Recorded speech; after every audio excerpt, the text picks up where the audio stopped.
This is J. Krishnamurti's second public discussion in Saanen, 1971. We were talking over together yesterday the question of unconscious, conscious, and the content of consciousness, and what to do about it. Shall we go on with that, or would you like to discuss another problem this morning?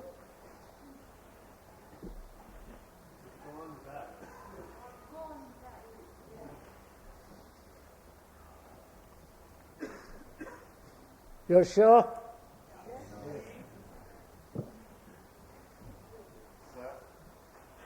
I would like to discuss a bit more about the relationship between intelligence and thought. Between Intelligence and thought. intention and thought. Intelligence. Intelligence and thought. Yes. And the relationship between intelligence, which is stillness, and death. Now let me get the question clear. Mr. Signorini is asking, what is the relationship between intelligence and thought, silence and death? Bene. Do you want to discuss that? Look, how many of them? Huh?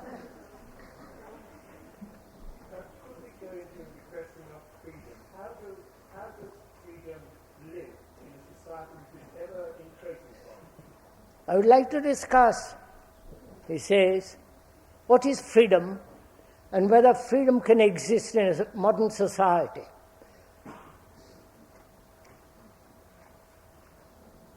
I personally don't know if we have been completely finished with the question of yesterday, and if we really went at the very bottom of our motivations in life. The questioner said, I don't think we have gone sufficiently deeply into the question of the motive, the deep down intentions, and so on. I wonder if we cannot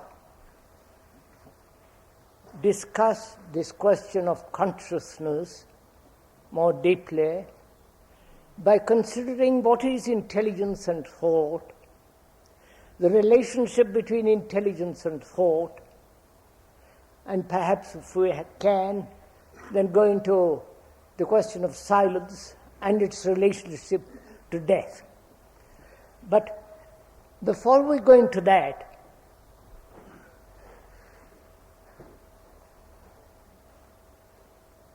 there are several things involved in what we were discussing yesterday, and I do not know if you have gone deeply into it yourself and what you understood or how much of it is a reality. We said yesterday that most of us are conditioned by the culture, by the environment, by the food, the clothes, and so on. We are conditioned. The conditioning is the content of consciousness. And consciousness is the conditioning. What relationship is thought to that conditioning?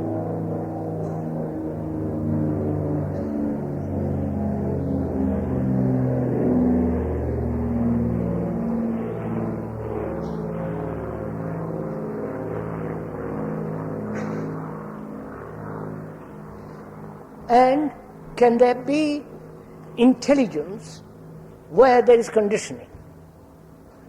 Right, sir?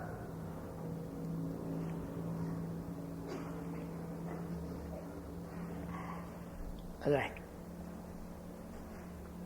One is aware, if one has sufficiently examined oneself, quite objectively, not with any kind of condemnation or judgment, if one has observed oneself, one realizes one is conditioned. Superficially or in great depth.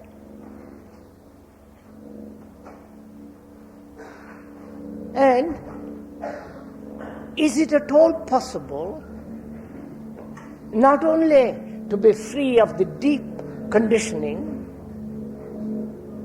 which may be the result of the family, the whole racial accumulation, the influences which have not been obvious, but nevertheless have penetrated very deeply, whether the mind can ever be free of all that. That's one question. And if it is conditioned, can the mind uncondition itself totally? Or this may be a relevant question. Can the mind prevent itself, not through resistance, from being conditioned ever? You follow? There are these two things which you have to examine this morning. In relation to thought and intelligence, and what he said also with regard to silence and death. We'll go into, if we can, cover this whole field. Is that all right? Well, I'm sorry you're going away today.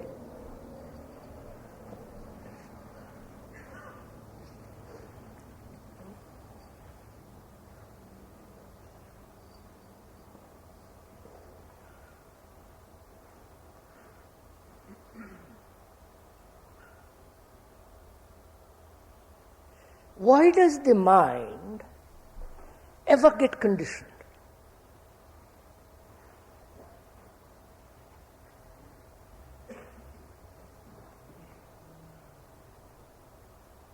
Is it so sensitive, so capable of being heard,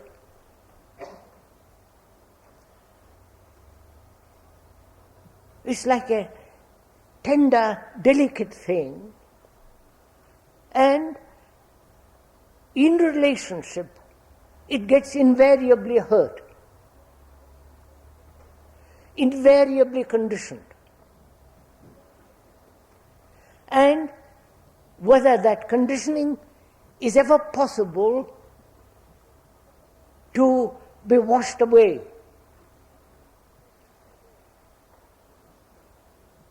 So, one realizes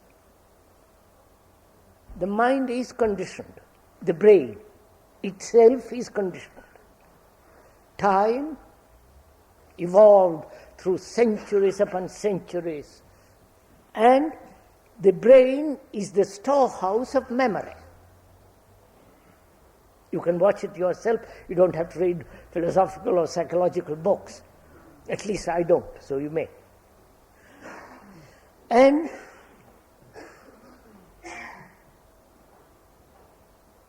it is always responding. The brain, which has evolved through time, which is the past, which is the accumulation of memory, experience, knowledge, responds to any challenge instantly, according to its conditioning, superficially or in depth. I think this is clear. Now, can that response from the past be delayed?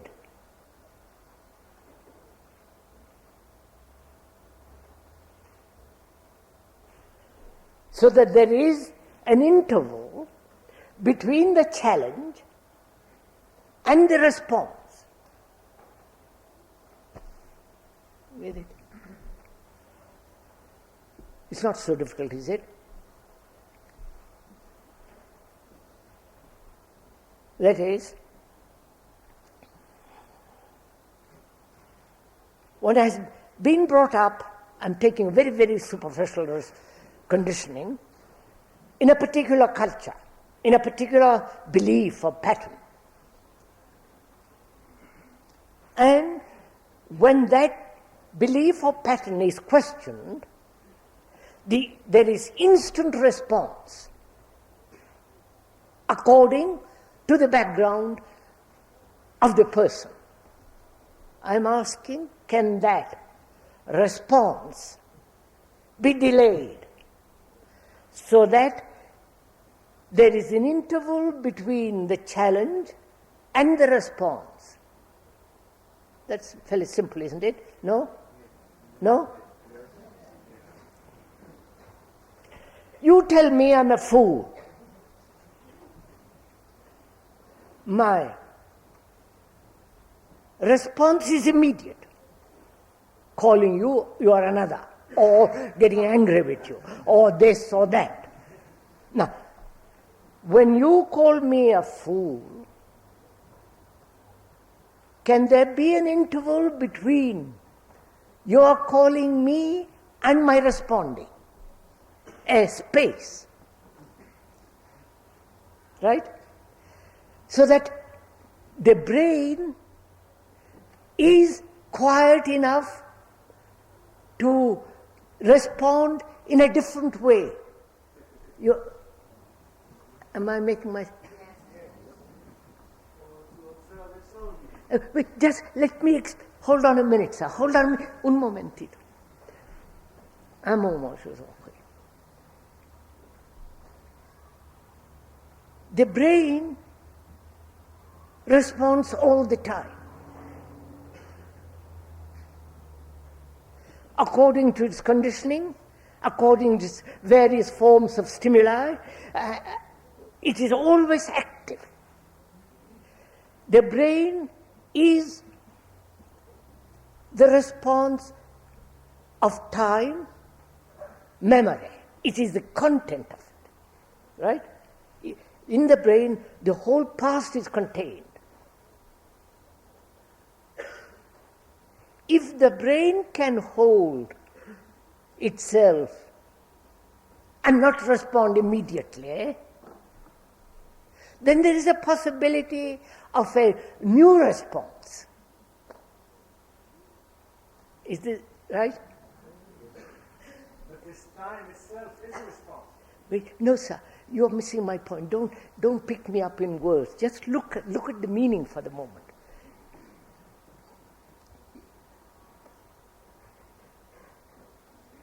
The brain operates in the old habits established by the culture I live in or by the past racial inheritance and so on. That response all the time, judging, evaluating, believing, not believing, discussing, getting angry, violent, prejudice, that is its response all the time to any stimuli, protecting, denying, and so on. I'm asking myself whether that brain can momentarily be in abeyance and not respond instantly, right? Huh? I'm asking. I don't know. I'm going to find out. The brain cannot be denied of its past knowledge. It must have past knowledge. I don't know if you're meeting all this. But otherwise it can't function. So, I'm asking myself being, I'm asking whether that brain, which is the old, will allow itself to be quiet so that a new part can operate. Right?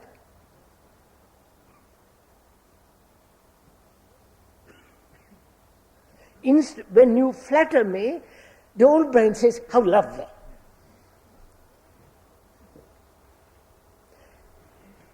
But can the old brain listen to what you say, the flattery, and not respond? So that perhaps a new movement can take place. Right? Right, sir?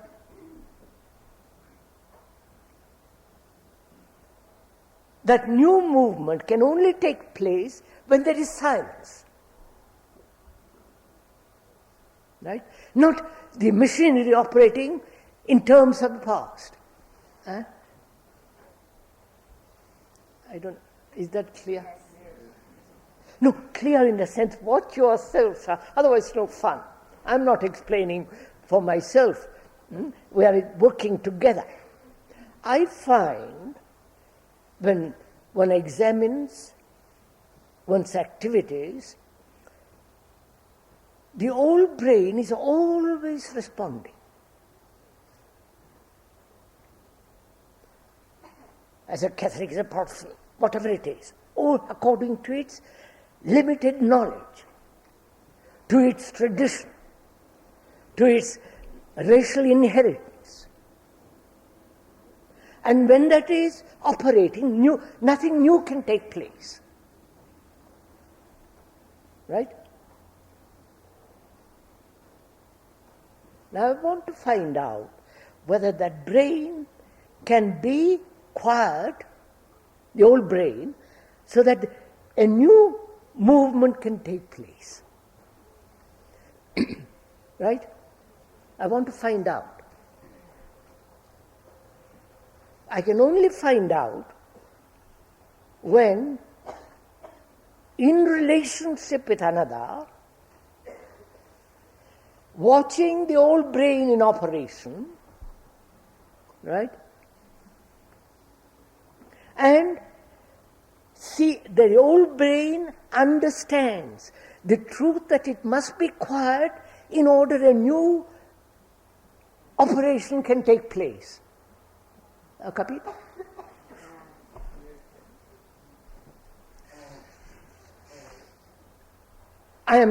The brain is not forcing itself to be quiet.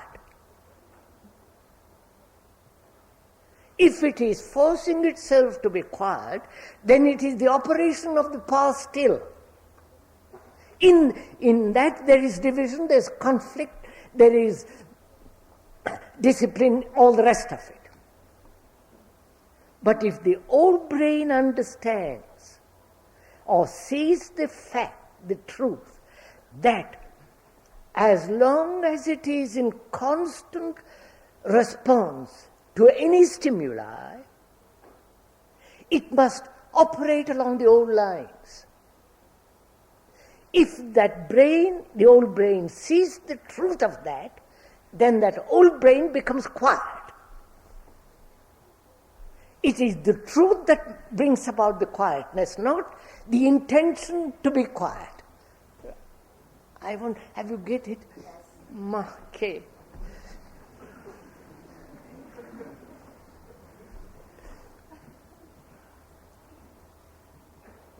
Because you see, sir, it's very interesting, this question, because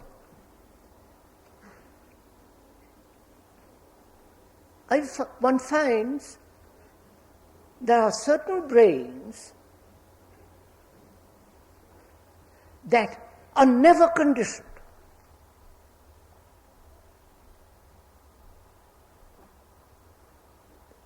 You say, how do you know? Naturally. I only know it because it has happened to the speaker. You may not believe it or disbelieve it. Just take the fact.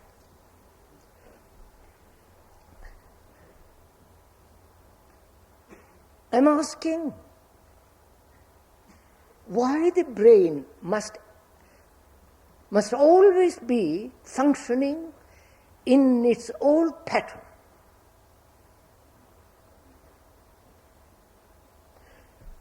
If it is not functioning in its old pattern, it sets a new pattern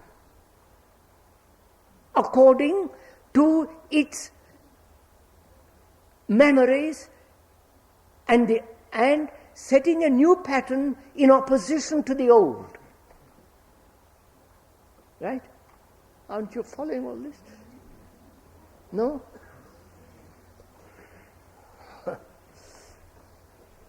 How do you know you have not been conditioned? Oh Lord.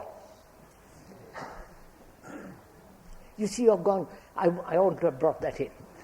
I thought you couldn't get it. That's right, leave it for the moment. We'll come to that.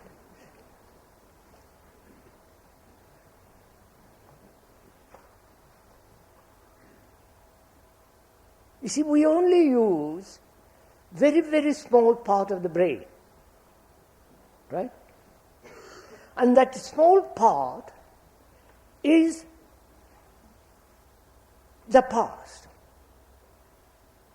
There must be, and there is, parts of the brain which has not functioned at all, which are open, empty, new. Right? Do you know anything about it? No, sir, don't agree to this. We only know the old brain in operation when you are at all conscious of it. Now we are asking whether that old brain can be still to a stimuli so that a new response can come out. That's my question. I know, one knows, the old brain, either superficially or in depth, is conditioned. Right? There is no question about that. Right? Is there any doubt? Okay. But how can you speak of conditioning if you say you're not conditioned? Don't bother about me, sir. I said leave it, throw it out in the waste paper basket. Let's start. You see, you're going back to something which you haven't understood. You will understand perhaps. Don't bring that in. If I brought that in, I'm sorry. Forget it. I'm asking myself, the old brain is constantly active and responding according to its background, its conditioning. And next question is, how can that brain, which has been so conditioned, not always respond to any stimuli? Hold back a little. Right? Hold back a little. Can I go on? No, don't you seem to be so lost. Very clear? Thank God.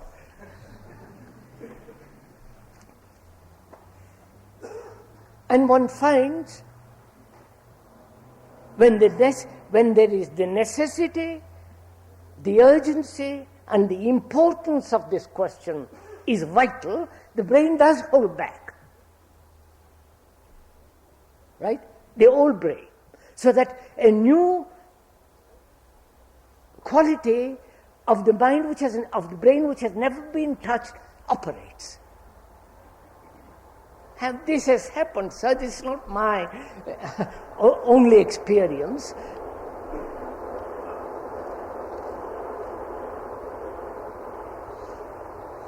Any top scientist, not a scientist who is a slave to government, But top scientists, free from government and environment and the desire for success, those are not scientists at all, they are merchants. But the scientist who is free of government and the demands of government and so on, he must have asked this question, because how does he discover new things? If the old brain is in operation all the time, he can't discover anything new. So, it is only when the old brain is quiet, something new is seen. Right? Like the man who invented jet, though he had tremendous knowledge of the piston, internal combustion machinery, though he knew it all, he had to find something new. And therefore, the old brain said, all right, I'll keep quiet. With all my knowledge which I have quiet, I'm going to look, which means I must be apt. The old brain must be quiet. And in that quiet state, something new is discovered. Right? This is a fact. You don't have to fight with me. Now, without forcing the brain, how can that quietness come? And the brain voluntarily is quiet. You understood, sir? Huh? I want to find out whether the brain sees the truth that as long as it functions in the old pattern, it can never discover anything new. It can discover something new only when it sees the truth that the old cannot find anything new, and therefore the old becomes quiet.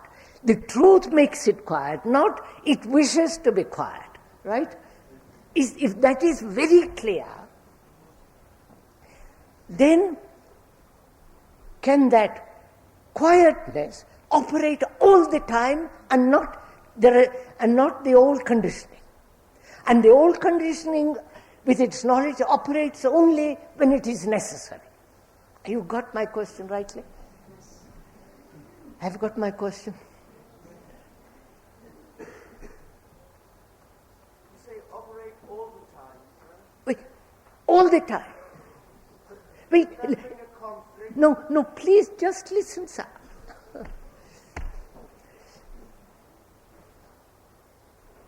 I don't say it must, or I want to find out. I'm inquiring. I'm not saying it must be quiet.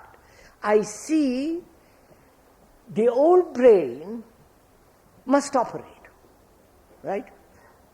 Otherwise I can't go home. Otherwise I can't speak English, drive a car, recognize you. Right?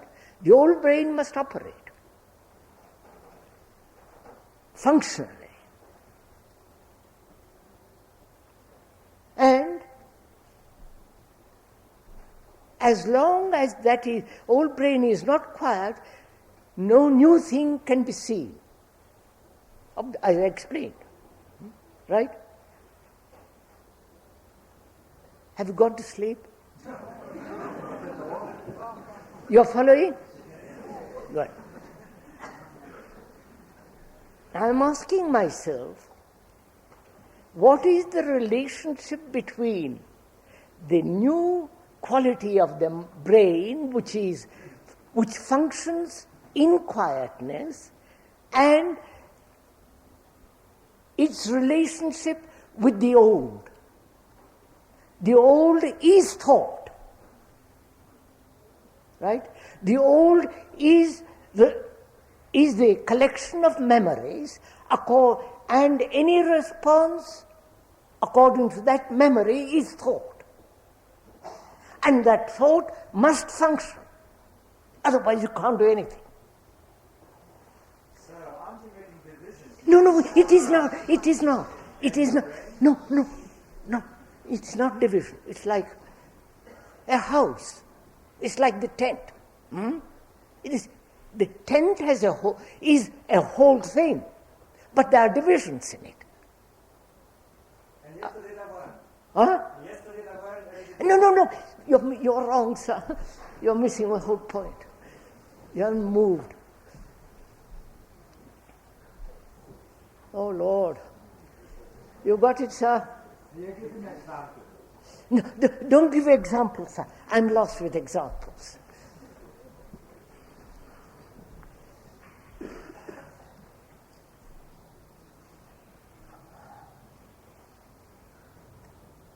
I have found two things, sir. We have discovered two things. That the old brain is the conditioned brain, which has accumulated knowledge through centuries upon centuries. That's the old brain, we'll call that for the moment. It is just giving it a name. Nothing more, it's just giving it a name. Not dividing as the old and the new. It's just to convey this meaning that there is this whole structure of brain. One part of that is the old, which doesn't mean it is separate from the old, new. It is different. Yesterday we said that from the unconscious, and you said it was not possible. Wait, sir, we'll come back to that. We'll come back to the whole business of consciousness. I'm not contradicting myself.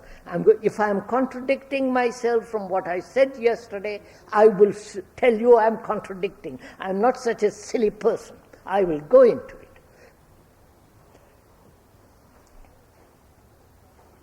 Now I'm saying to myself, I see this factor, that if the old brain is in operation, nothing new can be discovered.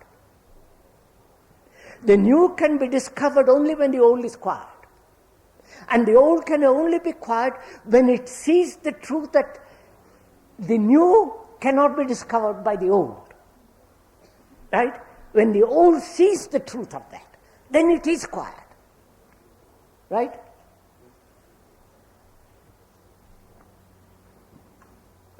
Are we together? Now,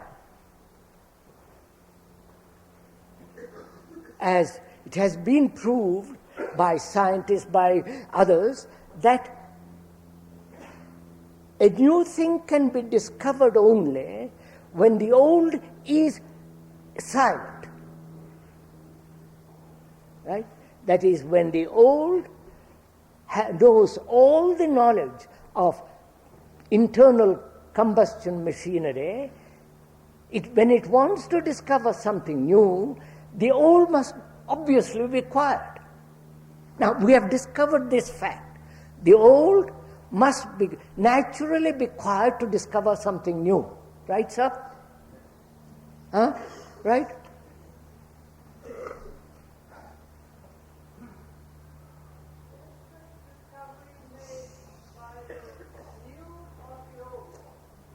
Is the discovery made by the new or the old? That's enough. That's enough. Is the discovery made by the new or by the old?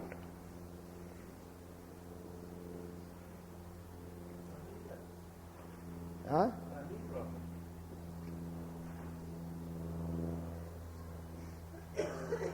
Answer it, sir. My brain, you see. Now, wait a minute. My brain says, I really don't know. Huh? Whether it comes or not. I'm going to find out, right? You have asked a question, which is,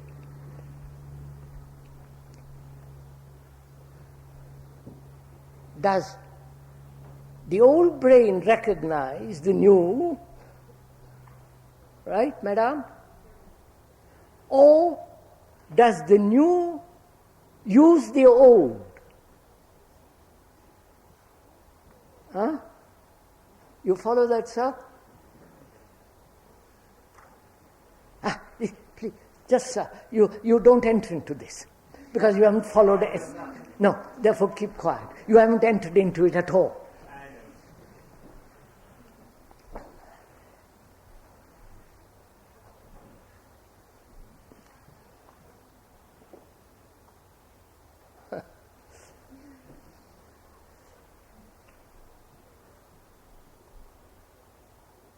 the old brain is quiet because it has understood completely that it can never discover anything new. No new thing can happen. We won't even use the word discover. No new movement can take place if the old is all constantly in operation. The old sees the fact of that and is quiet. And a new movement, a new happening takes place. That happening is it recognized by the old, or that very happening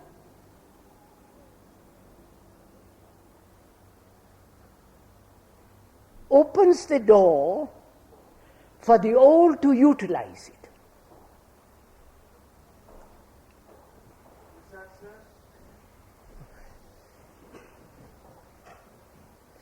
Lord, you're stuck in here, aren't you, all of you?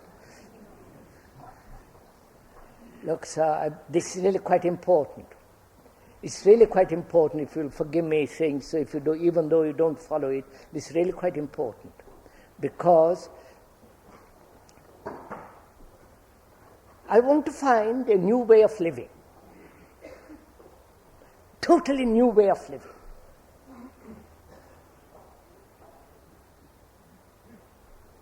And I realize the old way of living is terrible, ugly, brutal, violent, all the rest of it, the old way. I must find a new way, not a way, a new dimension which is unrelated to the old, right? Any movement on the part of the old to discover a different dimension is not possible.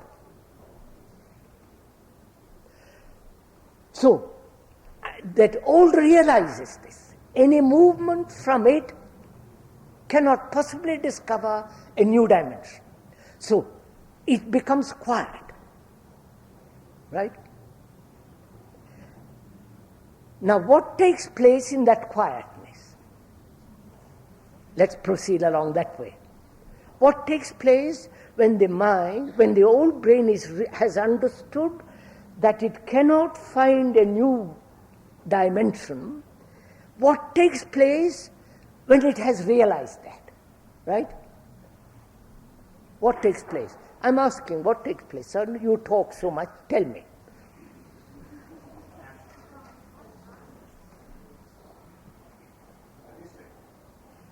Huh? Just listen. Don't do anything. Just look, listen. And ask what hour. What takes place? The old brain remembers it. It's committed to memory. No, sir. No, sir. All that is memory, word, response, trying to capture the new is still part of the old. And I said when the old has understood that no new thing it can discover, it naturally becomes quiet. That is a fact, right? That's a fact, not an invention. Now what takes place when the old brain is absolutely quiet? That's my next question. No, don't invent, sir. Unless you experience this, don't guess. What, sir? Gentleman says action. I don't know what. There is no sense of this in the mind. Now wait a minute. When the old brain is quiet, the gentleman says there is space. Wait, let's examine it. What do you mean by space?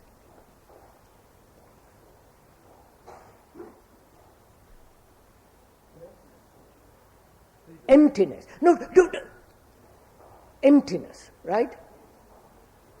When the old brain is completely quiet, we're asking what takes place, right? Sir, please don't invent. Don't guess. Observe. Is your old brain quiet? No. Huh? No. I'm gone off.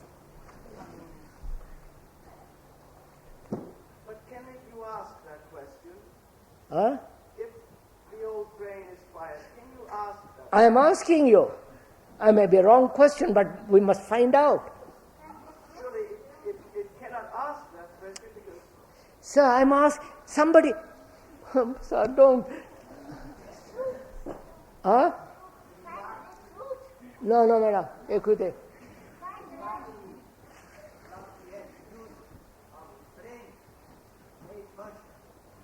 Huh?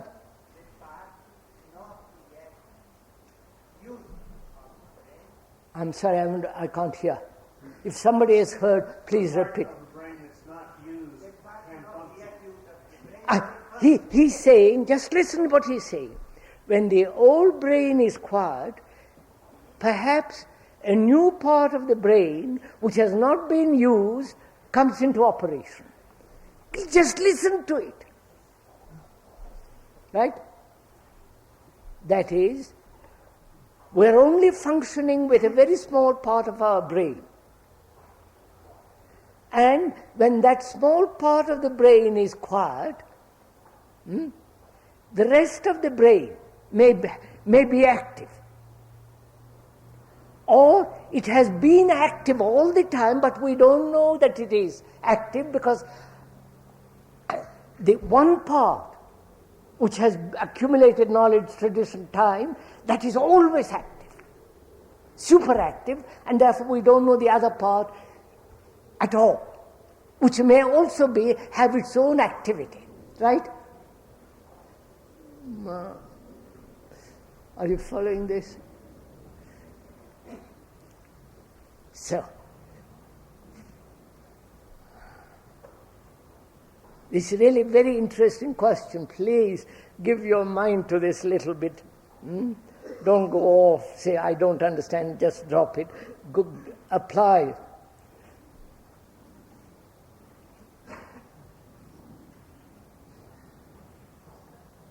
See, having used the old brain so much,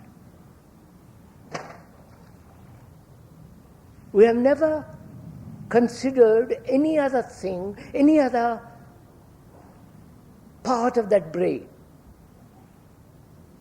And what is that part which is always, which may have a quality of a different dimension? And I said that quality of a different dimension can be discovered when old brain is really quiet. That's all my problem. You follow? When the old brain is completely quiet, not made quiet, but naturally it has understood that it must be quiet and therefore it's quiet. When it has understood that, then we can find out what takes place when that old brain is absolutely quiet. Right, sir? Now, I am going to investigate, not you, right? Because your old brain is not quiet. Right? Would you agree to that? You don't know, I mean, it has not understood the necessity of being completely quiet under any stimuli, except, of course, physical stimuli. That is, if you put a pin into my leg, it will respond naturally. But as there is nobody is putting a pin into my leg, the old brain can be quiet, right? Now, I want to find out what is the quality of the new brain, right? The quality which the old brain cannot recognize, right? If it is able to recognize the new, then it is part of the old, right? Because if the old brain cannot recognize anything which it has not experienced, which is not the outcome of memory, right? Therefore, when the old brain recognizes, then it's still the old, right? Is that clear? So, I'm asking, what is the new? The old brain doesn't know anything about it. Therefore, it can only say, I really don't know. Right? Let's proceed from there. Some of you follow this. The old brain says, I really can't touch this, and I really don't know. I'm not going to, because I cannot touch it, because I cannot recognize it, I'm not going to be deceived by it. Right? I know nothing about it. Right? I absolutely know nothing about the new dimension of the new brain. Right? So,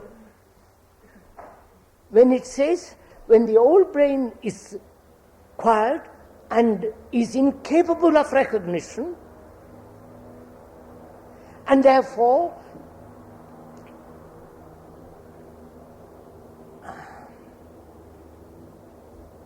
it can only say, I really don't know, right? Can the old brain remain in that state of not knowing? Right, sir? Because it has said, all my life I have functioned with knowledge and recognition. All my life, in functioning that way, I have said I know in terms of what I do not know, which I will learn. But always within the pattern of knowing. Now it says, I really don't know, because something new is taking place, I really don't know. The new cannot be recognized. Therefore, I have no relationship to it yet. I'm going to find out. Is this so far? Or can we go on a little bit?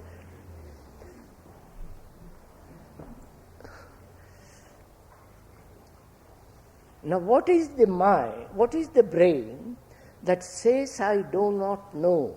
The nature of not knowing. You follow, sir? The nature of not knowing. What is that?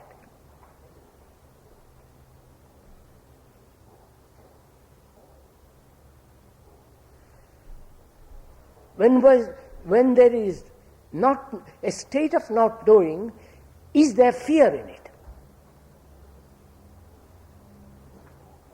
Which is death. You follow, sir?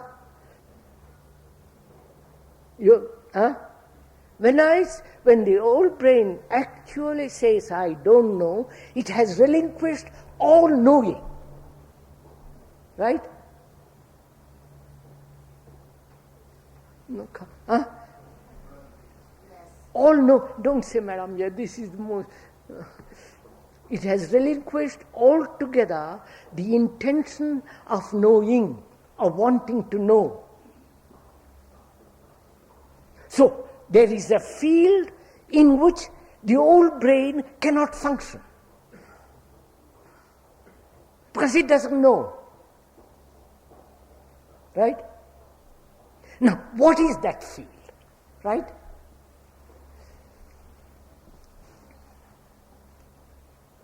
Can that field ever be described?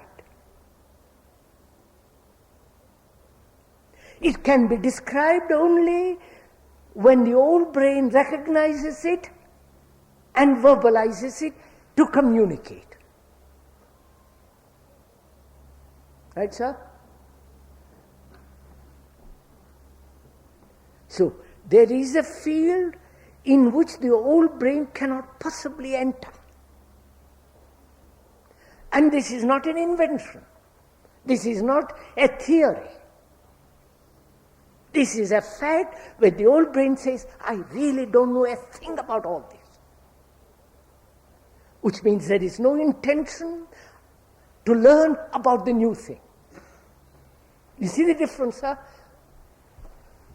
So, now I want to find out, non-verbally, because the moment I use a word, I am back in the old. Therefore, is there an understanding of something new non-verbally? You follow? Non-verbally in the sense of not inventing a new word,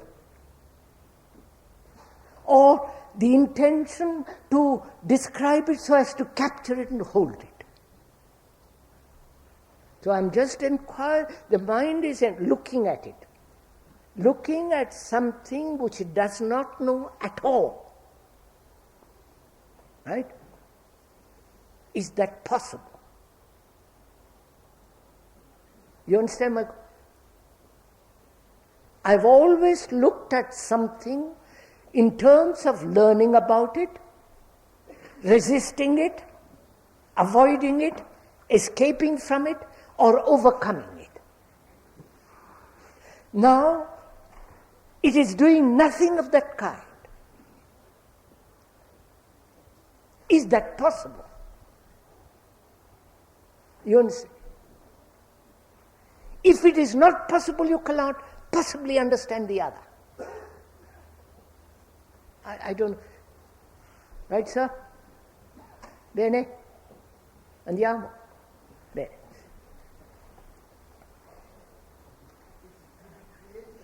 Huh? I don't know.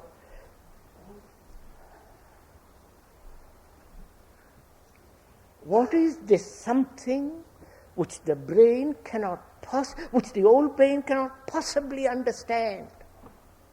And therefore the old brain cannot possibly know or acquire knowledge about. Is there such thing? Or is it still an invention of the old brain wanting something new to happen? Right? If it is the old brain wanting something new to happen, it is still part of the old brain.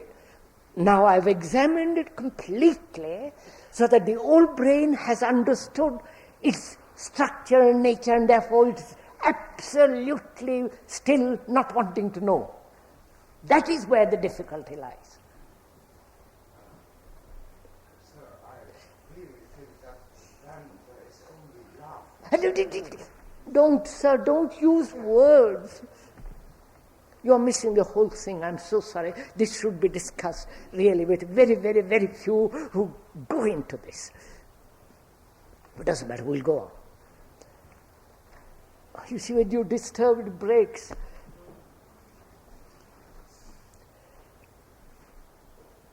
Is there something real, not imagined, not invented, not a theory?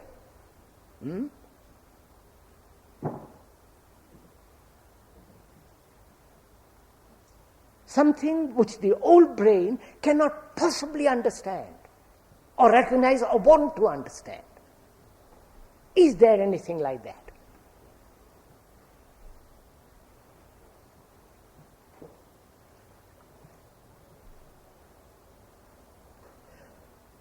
For the speaker there is. And therefore that has no value. Right? I mean, he may be deluding himself, wanting to sit on the platform. It has no value. But it has value in the sense only for you to discover it. Right? Therefore, you have to find out what is the relationship, please listen, what is the relationship of the new, if you see the new, to the old, and as the old must operate in life, objectively, sanely, non-personally, therefore efficiently, what is the relationship of the new to the old? Does the old capture the new and therefore live a different life? Or the new operates in a way that the old cannot possibly recognize, and that operation is the new way of living? You got it, sir?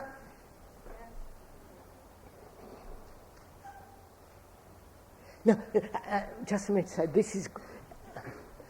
Go slowly. Take time, sir. Look.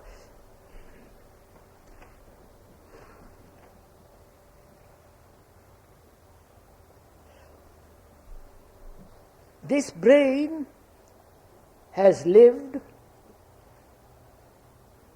for thousands of years, this whole brain.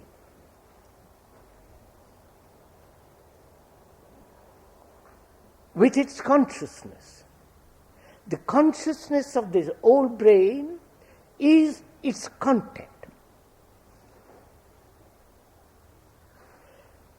Its content may have been acquired superficially or in depth. And that is the old brain, with all the knowledge, with all the experience of centuries upon centuries of human endeavor, evolution. And when it is functioning within that field of consciousness, it can never discover anything new. That is an absolute fact, not a theory.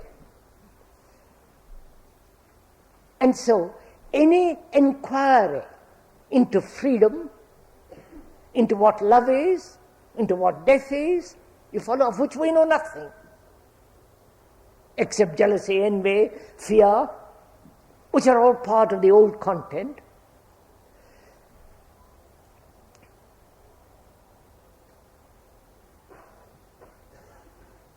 This whole brain then,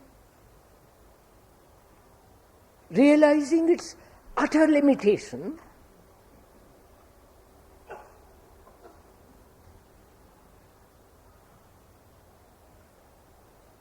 becomes quiet because it has found there is no freedom in it, right? And because it has found no freedom in it, a new part of the brain is in operation. I don't know if you see that. Look, sir, I have been going south, thinking I'm going north. And suddenly it discovers south is not north at all. At the moment of discovery, there is a total reversion. The reversion is not of the old, it is completely reversed. Right? It's neither going north or south. It is moving totally in a different direction. Right? That is when it discovers that its movement can never bring about freedom. At that moment of discovery, there is a totally different movement, which is freedom. I don't know if you get this.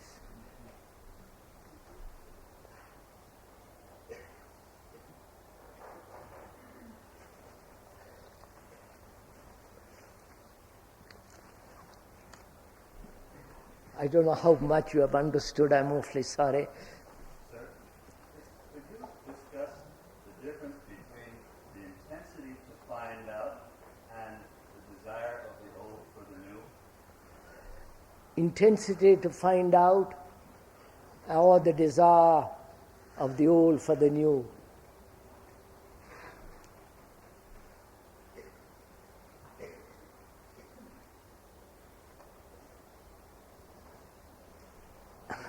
We have gone into the desire for the old, of the old for the new is still the old. Therefore, the desire for the new or the experience for the new, call it enlightenment, God, what you like, is still part of the old. Therefore, that's out. Krishnaji, you realize that we have been speaking of the most highest philosophy, and that here in this stand we are not even able to have the smallest relationship to each other.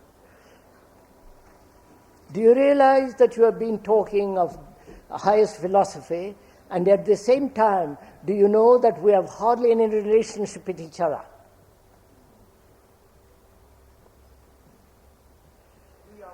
Who are we? We've been through that, sir. We are monkeys.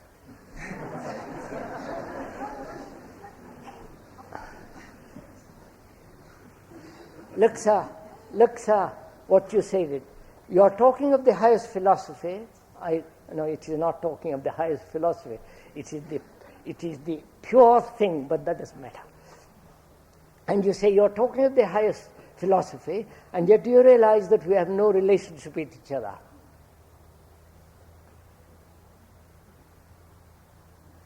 If you realize that you have actually no relationship with each other, actually, not theoretically, that your relationship with another cannot exist as long as the old brain is in operation, right? Because the old brain functions in images, pictures, past incidents. And when the past incidents, happenings, images, knowledge is strong, then relationship comes to an end, obviously. No?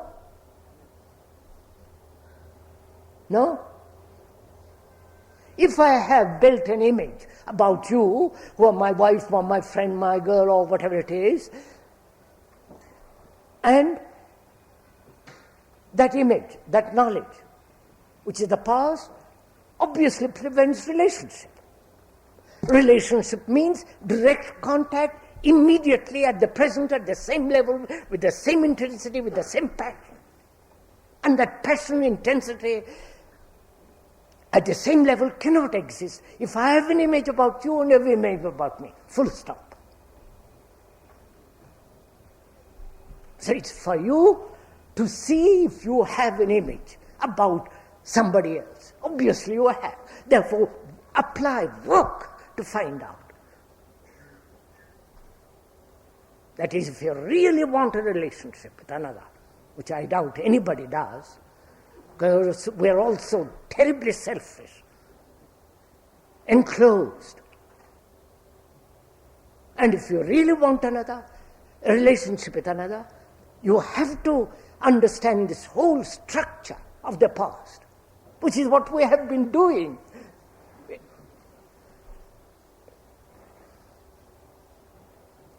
And when that is gone, you have a relationship which is totally new all the time.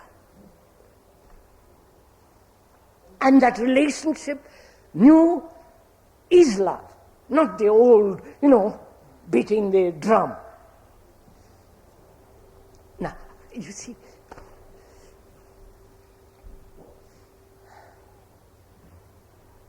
sir,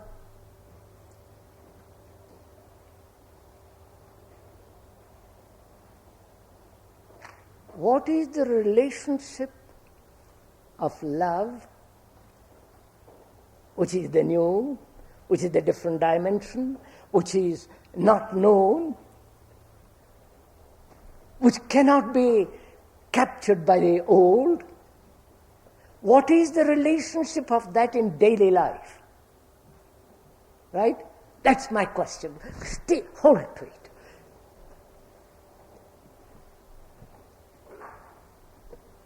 What is the relationship of that quality, of that dimension to my everyday life?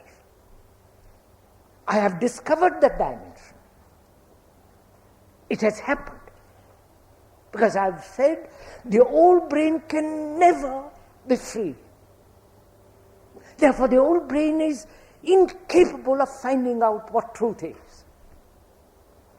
Therefore, the old brain says, my whole structure is of time, therefore I'll function only with regard to that which has time. Machinery, language, all the rest of it. But the other part I'll be completely still, right?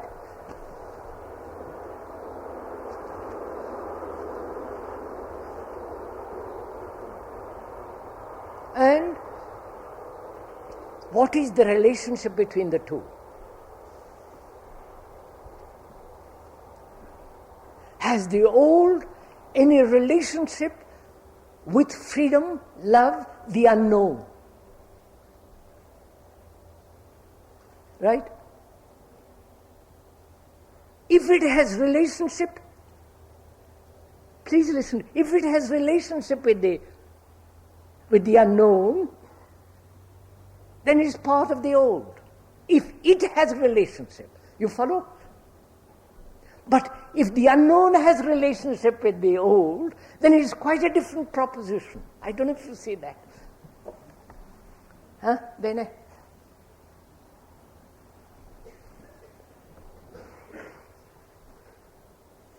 Are we meeting each other somewhere?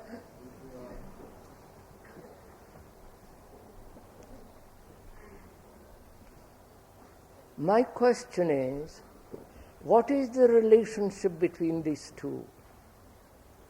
And who wants relationship? You following? Who is demanding this relationship? Is the old demanding the relationship? Right? If the old is demanding it, then it's part of the old. Therefore it has no relationship with the other. Right? I don't know if you see the beauty of this. The old has no relationship with freedom, with love, with this dimension. But the dimension, love, that new can have a relationship with it, but not the other way around.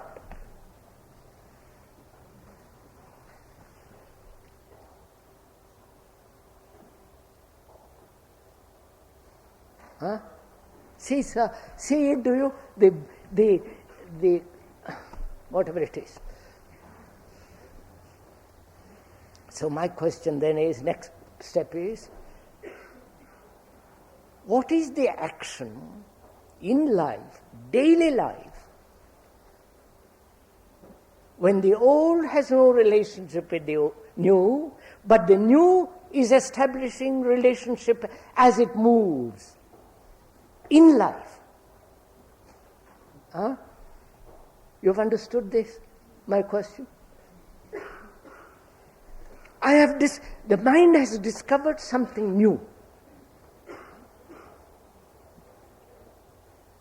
How is that new going to operate? In the field of the known, right? In the field of the known is the old brain, with all its activities. You follow? How is that going to operate?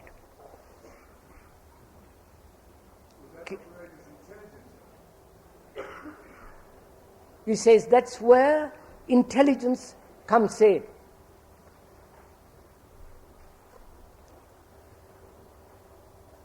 Now wait a minute, sir.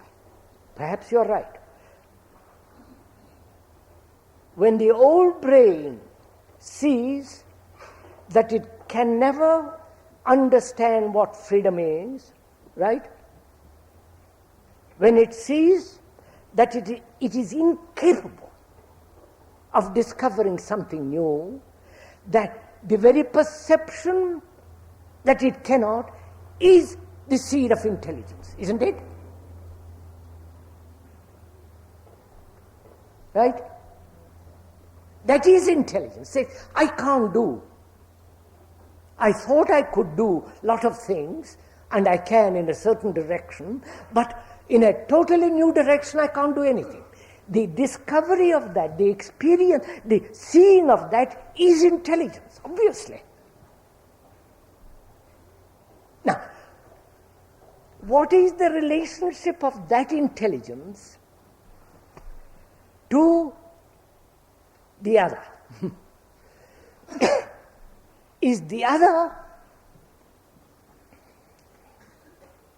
part of this extraordinary sense of intelligence?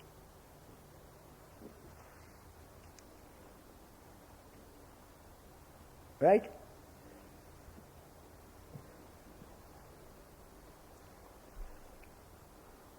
Now I want to find out what we mean by that word intelligence.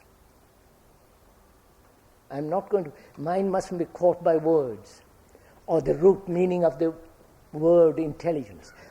So I'm just inquiring. Obviously, the old brain, all these centuries, thought it could do, it could have its God, its freedom, everything it wanted. And suddenly discovers that any movement of the old is still part of the old. Therefore, intelligence is the understanding that it cannot function, it can only function within the field of the known. Right? The discovery of that is intelligence, we say. Now, what is that intelligence? What is its relationship to life, to the field of, to a dimension of which the old brain doesn't know? I've got it.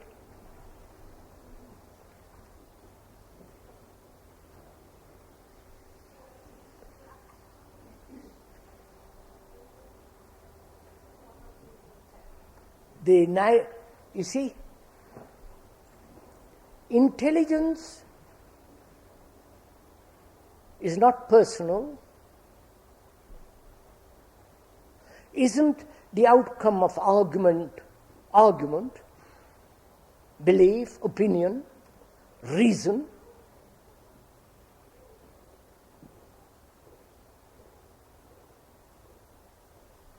Intelligence comes into being when the brain discovers its fallibility. When it discovers what it is capable of and what it is not capable of. The discovery of its capacity and incapacity is intelligence. Now, that intelligence, what is the relationship between that intelligence and this new dimension? Right? Its relationship. Wait, I have got it. Just give me a minute, will you?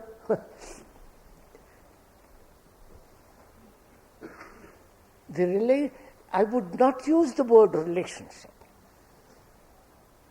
The new dimension, the different dimension can only operate through intelligence. Right?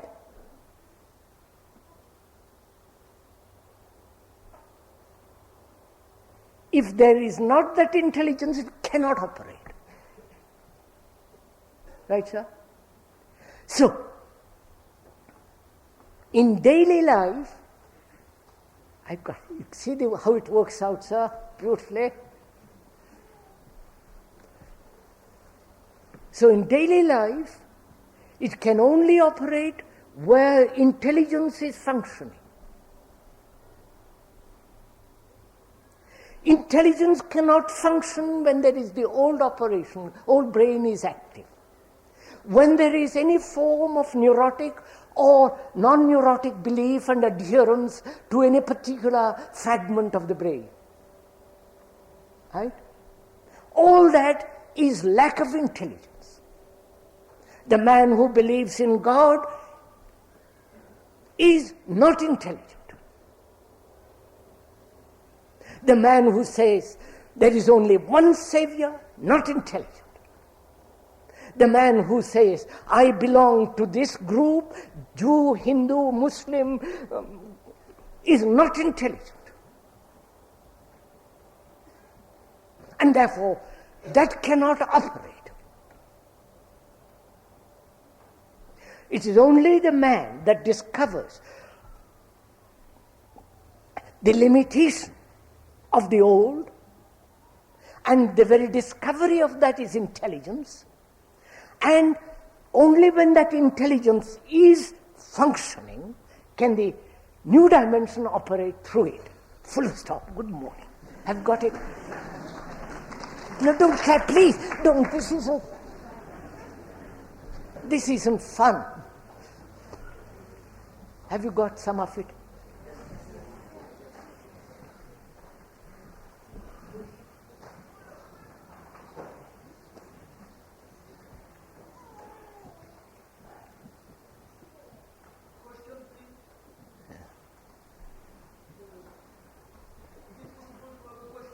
Je vous en prie, monsieur.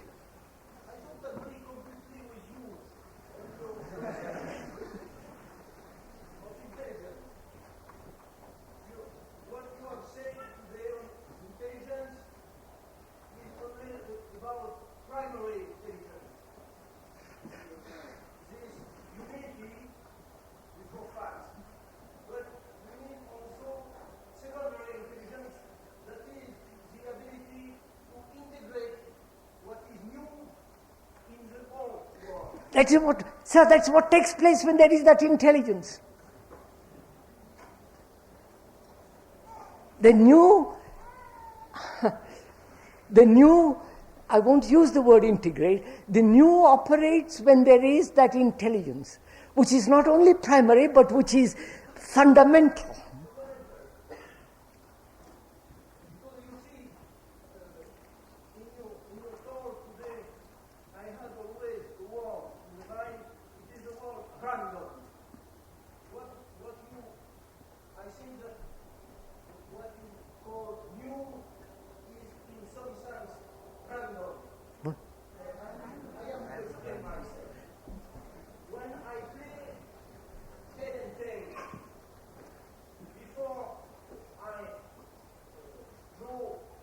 The coin.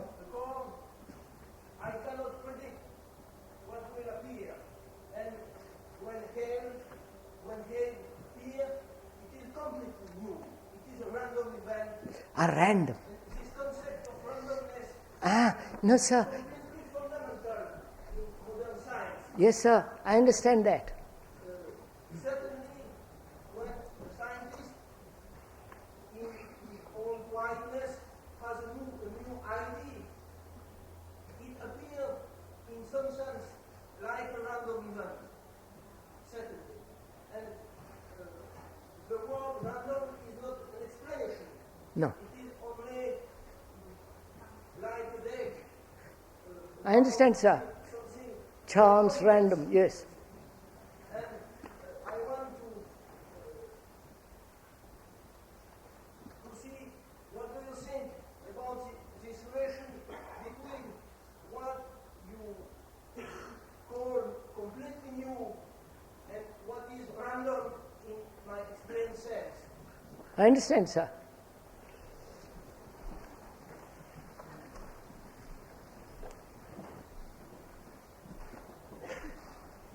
He's a professor. The professor says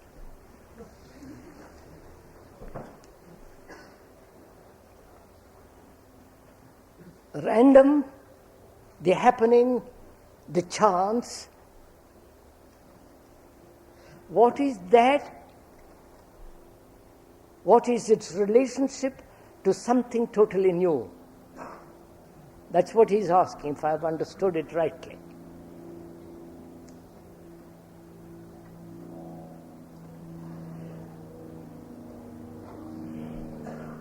The mathematical chance, the possibilities,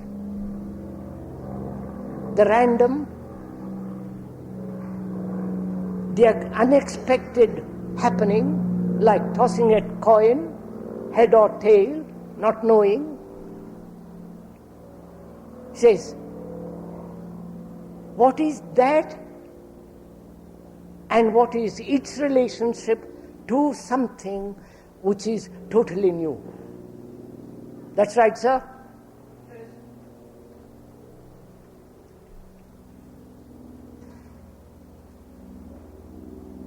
I don't know.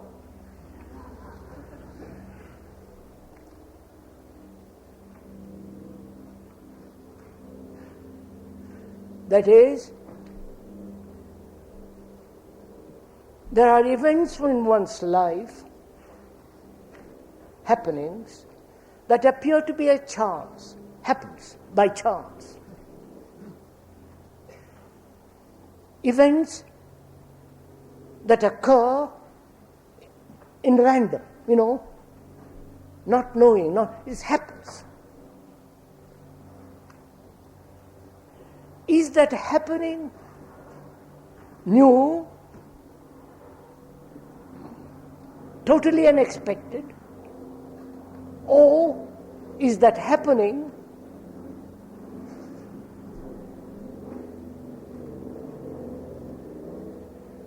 the result of unexamined, hidden, unconscious events? Just a minute.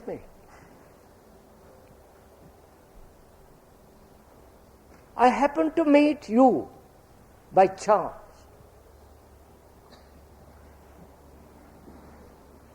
Is that chance at all? Or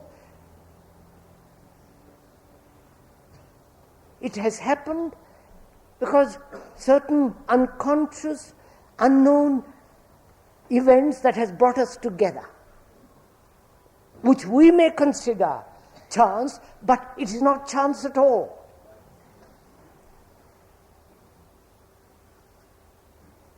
I meet you. I didn't know you existed. And in the meeting, something taken place between us. And that may be the result of great many other events of which we are not conscious. And we may then say, this is a random event, this is a chance, unexpected, it's totally new. I don't think it may not be that at all.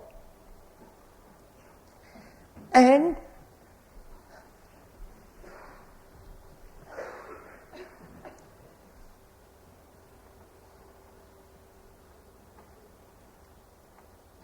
is there chance in life at all, and happening which hasn't a cause?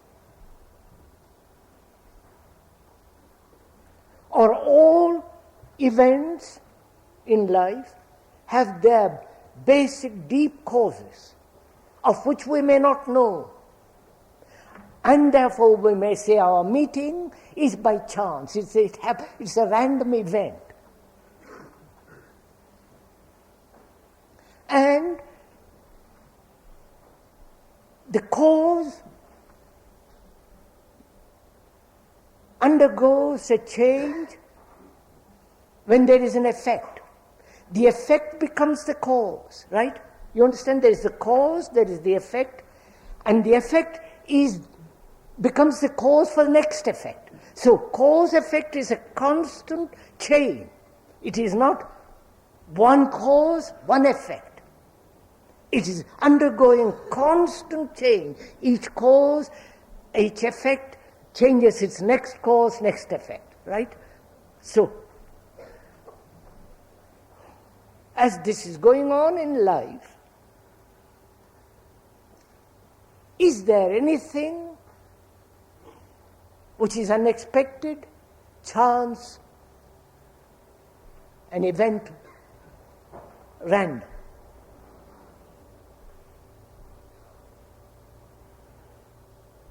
I don't. What do you say, sir?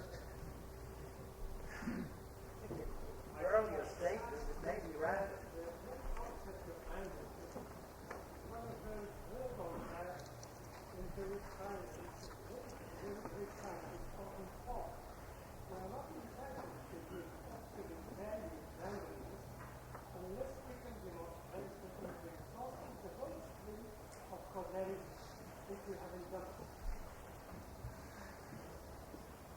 Gentleman says the whole thing is based on causality.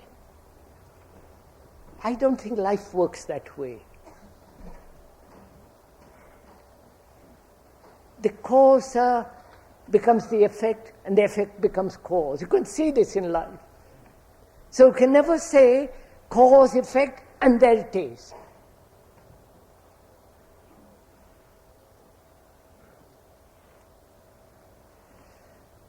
And the doctor, professor said there, he said, what is the relationship of the unknown, not this sense of new dimension, to this chance events?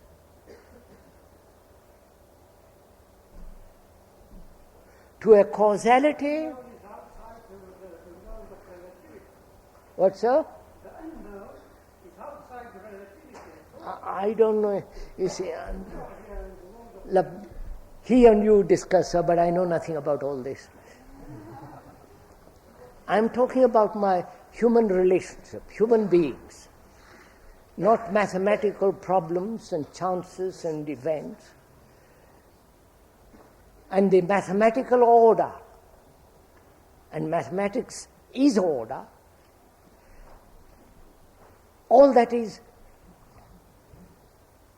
doesn't seem to affect our daily living.